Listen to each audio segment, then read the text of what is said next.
ನಮಸ್ಕಾರ ಸ್ನೇಹಿತರೆ. ಬಾಂಗ್ಲಾದೇಶ ಮತ್ತೆ ಸೌತ್ ಆಫ್ರಿಕಾ ನಡುವೆ ನಡೆದ ರೋಚಕ ಪಂದ್ಯದಲ್ಲಿ ಸೋಲುವ ಹಂತದಲ್ಲಿದ್ದ ಪಂದ್ಯವನ್ನು ಸೌತ್ ಆಫ್ರಿಕಾ ತಂಡ ಭರ್ಜರಿಯಾಗಿ ಗೆದ್ದು ಬಿಗಿದೆ.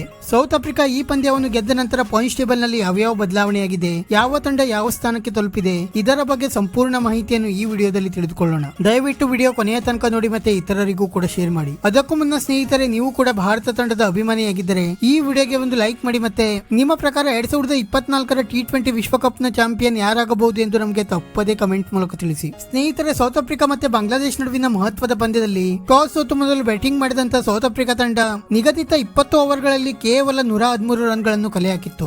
ನಂತರ 114 ರನ್ಗಳ ಗುರಿ ಬೆನ್ನಟ್ಟಿದ ಬಾಂಗ್ಲಾದೇಶ ತಂಡ ಅದ್ಭುತ ಬ್ಯಾಟಿಂಗ್ ನ ಹೊರತಾಗಿಯೂ ಕೂಡ ನಿಗದಿತ 20 ಓವರ್ಗಳಲ್ಲಿ 109 ರನ್ ಗಳಿಸುವ ಮೂಲಕ 4 ರನ್ಗಳಿಂದ ಸೋಲನ್ನು ಅನುಭವಿಸಿತು. ಮತ್ತೆ ಬಾಂಗ್ಲಾದೇಶ ತಂಡ ಈ ಪಂದ್ಯವನ್ನು ಸೋತ ನಂತರ T20 ವಿಶ್ವಕಪ್ 2024ರ ಹೊಸ ಪಾಯಿಂಟ್ಸ್ ಟೇಬಲ್ ಕಡೆಗೆ ನೋಡುವುದಾದರೆ, ಸದ್ಯ ಸೌತ್ ಆಫ್ರಿಕಾ ತಂಡ 3 ಪಂದ್ಯವನ್ನು ಆಡಿ 3ರಲ್ಲಿ ಗೆದ್ದು 6 ಅಂಕದೊಂದಿಗೆ ಕ್ವಾರ್ಟರ್ ಫೈನಲ್ ಹಂತಕ್ಕೆ ಪ್ರವೇಶ ಪಡೆದಿದ್ದರೆ, ಬಾಂಗ್ಲಾದೇಶ ತಂಡ 2 ಪಂದ್ಯವನ್ನು ಆಡಿ 1ರಲ್ಲಿ ಗೆದ್ದು ಮತ್ತೆ 1ರಲ್ಲಿ ಸೋತು 2 ಅಂಕದೊಂದಿಗೆ 2ನೇ ಸ್ಥಾನದಲ್ಲಿದೆ. ಮತ್ತೆ ನೆದರ್ಲೆಂಡ್ ತಂಡ 2 ಪಂದ್ಯವನ್ನು ಆಡಿ 2 ಅಂಕದೊಂದಿಗೆ 3ನೇ ಸ್ಥಾನದಲ್ಲಿದ್ದರೆ, ನೇಪಾಳ ತಂಡ ಆಡಿದ 1 ಪಂದ್ಯದಲ್ಲಿ ಸೋತು 4ನೇ ಸ್ಥಾನದಲ್ಲಿದೆ. ಮತ್ತೆ ಶ್ರೀಲಂಕಾ ತಂಡವು ಕೂಡ 2 ಪಂದ್ಯಗಳಲ್ಲೂ ಸೋಲುವ ಮೂಲಕ ಪಾಯಿಂಟ್ಸ್ ಟೇಬಲ್ ನಲ್ಲಿ 5ನೇ ಸ್ಥಾನದಲ್ಲಿದೆ. ನಂತರ ಗ್ರೂಪ್ ಸಿ ನ ಪಾಯಿಂಟ್ಸ್ ಟೇಬಲ್ ಕಡೆಗೆ ನೋಡುವುದಾದರೆ, ಸದ್ಯ ಅಫ್ಘಾನಿಸ್ತಾನ ತಂಡ ಆಡಿದ 2 ಪಂದ್ಯಗಳಲ್ಲಿ ಕೂಡ ಗೆಲ್ಲುವ ಮೂಲಕ 4 ಅಂಕದೊಂದಿಗೆ ಮೊದಲ ಸ್ಥಾನದಲ್ಲಿದ್ದರೆ, ವೆಸ್ಟ್ ಇಂಡೀಸ್ ತಂಡವು ಕೂಡ 2 ಪಂದ್ಯವನ್ನು ಗೆದ್ದು 4 ಅಂಕದೊಂದಿಗೆ 2ನೇ ಸ್ಥಾನದಲ್ಲಿದೆ. ಮತ್ತೆ ಉಗಾಂಡ ತಂಡ 3 ಪಂದ್ಯದಲ್ಲಿ 1 ಪಂದ್ಯವನ್ನು ಗೆದ್ದು ಮತ್ತೆ 2 ಪಂದ್ಯವನ್ನು ಸೋಲುವ ಮೂಲಕ 2 ಅಂಕದೊಂದಿಗೆ 3ನೇ ಸ್ಥಾನದಲ್ಲಿದ್ದರೆ,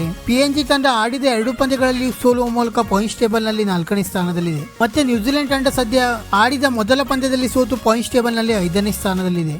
ನಂತರ ಗ್ರೂಪ್ ಬಿ ನ ಪಾಯಿಂಟ್ಸ್ ಟೇಬಲ್ ಕಡೆಗೆ ನೋಡುವುದಾದರೆ, ಸದ್ಯ ಸ್ಕಾಟ್ಲೆಂಡ್ ತಂಡ 3 ಪಂದ್ಯವನ್ನು ಆಡಿ 2ರಲ್ಲಿ ಗೆದ್ದು ಮತ್ತೆ 1 ಪಂದ್ಯವನ್ನು ಡ್ರಾ ಮಾಡಿಕೊಂಡು 5 ಅಂಕದೊಂದಿಗೆ ಮೊದಲ ಸ್ಥಾನದಲ್ಲಿದ್ದರೆ, ಆಸ್ಟ್ರೇಲಿಯಾ ತಂಡ 2 ಪಂದ್ಯವನ್ನು ಆಡಿ 2ರಲ್ಲಿ ಗೆದ್ದು 4 ಅಂಕದೊಂದಿಗೆ 2ನೇ ಸ್ಥಾನದಲ್ಲಿದೆ. ಮತ್ತೆ ನಮೀಬಿಯಾ ತಂಡ 2 ಪಂದ್ಯವನ್ನು ಆಡಿ 1ರಲ್ಲಿ ಗೆದ್ದು ಮತ್ತೆ 1ರಲ್ಲಿ ಸೋತು 2 ಅಂಕದೊಂದಿಗೆ 3ನೇ ಸ್ಥಾನದಲ್ಲಿದ್ದರೆ, ಇಂಗ್ಲೆಂಡ್ ತಂಡ 2 ಪಂದ್ಯವನ್ನು ಆಡಿ 1ರಲ್ಲಿ ಸೋತು ಮತ್ತೆ 1 ಪಂದ್ಯವನ್ನು ಡ್ರಾ ಮಾಡಿಕೊಂಡು 1 ಅಂಕದೊಂದಿಗೆ 4ನೇ ಸ್ಥಾನದಲ್ಲಿದೆ. ಮತ್ತೆ ಒಮಾನ್ ತಂಡ ಈಗಾಗಲೇ T20 ವಿಶ್ವಕಪ್ ನಿಂದ ಹೊರಬಿದ್ದಿದೆ. ನಂತರ ಗ್ರೂಪ್ ಎ ನ ಪಾಯಿಂಟ್ಸ್ ಟೇಬಲ್ ಕಡೆಗೆ ನೋಡುವುದಾದರೆ, ಸದ್ಯ ಭಾರತ ತಂಡ ಆಡಿದ 2 ಪಂದ್ಯದಲ್ಲಿ ಗೆದ್ದು 4 ಅಂಕದೊಂದಿಗೆ ಮೊದಲ ಸ್ಥಾನದಲ್ಲಿದ್ದರೆ, ಅಮೆರಿಕ ತಂಡವು ಕೂಡ 2 ಪಂದ್ಯವನ್ನು ಆಡಿ 2ರಲ್ಲಿ ಗೆದ್ದು 4 ಅಂಕದೊಂದಿಗೆ 2ನೇ ಸ್ಥಾನದಲ್ಲಿದೆ. ಮತ್ತೆ ಕೆನಡಾ ತಂಡ ಆಡಿದ 2 ಪಂದ್ಯದಲ್ಲಿ 1 ಪಂದ್ಯವನ್ನು ಗೆದ್ದು ಮತ್ತೆ 1 ಪಂದ್ಯವನ್ನು ಸೋಲುವ ಮೂಲಕ 2 ಅಂಕದೊಂದಿಗೆ 3ನೇ ಸ್ಥಾನದಲ್ಲಿದ್ದರೆ, ಪಾಕಿಸ್ತಾನ ಮತ್ತೆ ಐರ್ಲೆಂಡ್ ತಂಡಗಳು ಆಡಿದ 2 ಪಂದ್ಯಗಳಲ್ಲಿಯೂ ಕೂಡ ಸೋಲುವ ಮೂಲಕ ಪಾಯಿಂಟ್ಸ್ ಟೇಬಲ್ ನಲ್ಲಿ 4ನೇ ಮತ್ತೆ 5ನೇ ಸ್ಥಾನದಲ್ಲಿವೆ. ಸ್ನೇಹಿತರೆ, ಇಂದು ಕೆನಡಾ ಮತ್ತೆ ಪಾಕಿಸ್ತಾನ ನಡುವಿನ ಮಹತ್ವದ ಪಂದ್ಯ ನಡೆಯಲಿದ್ದು,